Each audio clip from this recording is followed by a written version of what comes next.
Doubt is common to survivors and grew exponentially from the very first time we were abused.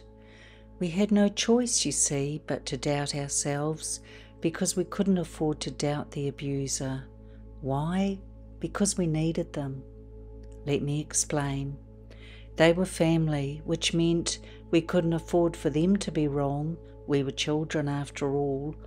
Or they were friends of the family, which typically meant our parents or caregivers had entrusted us to them. I have not included strangers' abuse, which accounts for 7% of sexual abuse statistics. Do you see the dilemma? In neither situation could we trust our instinct, which had us doubting the wrongness of what was happening. Depending on our mindset and conditioning, doubt can appear occasionally or often. I think it's safe to assume no one likes feeling it, but there are some benefits as well. It helps us to question our decisions in detail, clarify where we are at, determine whether our course of action is needed, and create necessary questions around our process. Though helpful to know, read the fine print, as, if left to run amok, doubt will lead us straight to either one of two files, procrastination or delete. Recently, I've had cause to doubt what I always assumed was valued, my skill set at work. This came out of left field and I didn't welcome it one bit. Being able to sit with it, move through the fear of it, and allow myself to notice the impact of it was confronting and uncomfortable, and put me in a place I'm not usually in. Confusion. What I realised once I emerged from panic mode was that I needed to self-check, check the facts, consider the agenda of the informant, and ask a trusted third party. Interesting that all it took was a conversation with someone who doubted me to start me doubting myself. It wasn't till I spoke to someone much more qualified and objective that I realised my instincts had been right all along. But wow, did I allow myself to get taken on a roller coaster ride. Can you see where it all begins, or began? Right at the start, when what was happening to us felt wrong, but because it continued and we couldn't speak, we then doubted who we were.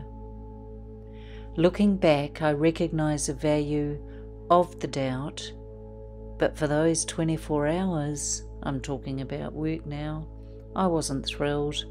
I could so easily have chosen not to, but I didn't for some reason. I had to go down the path of beat myself up till I did a U-turn. Once headed in the right direction, I checked what I really believed about myself, my resilience in the face of others' doubt, the words I used to allay others' concerns, and the integrity I needed to stay true to myself.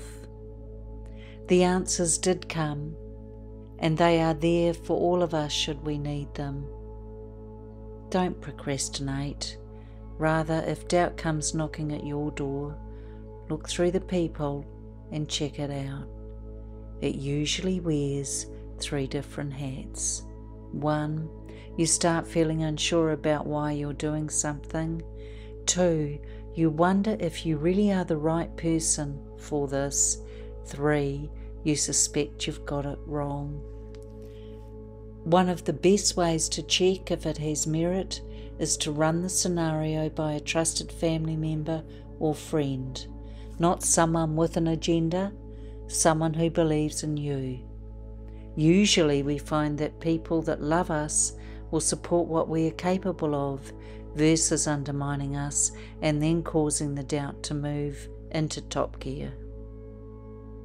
Another way is to check in with yourself around the last time you doubted you. What happened? Was the outcome what you imagined, or did it all work out? The best way to recognise whether this is just your anxiety is to check your own history about where your thinking typically leads you. A good pros and cons list works well to confirm your decision to proceed or not. These are all practical tips, but at the end of the day, you need to be sure that you are comfortable with the worst case scenario.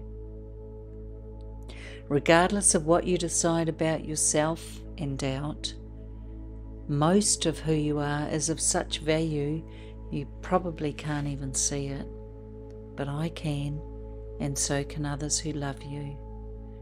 Enjoy your week, and please don't give doubt too much airtime.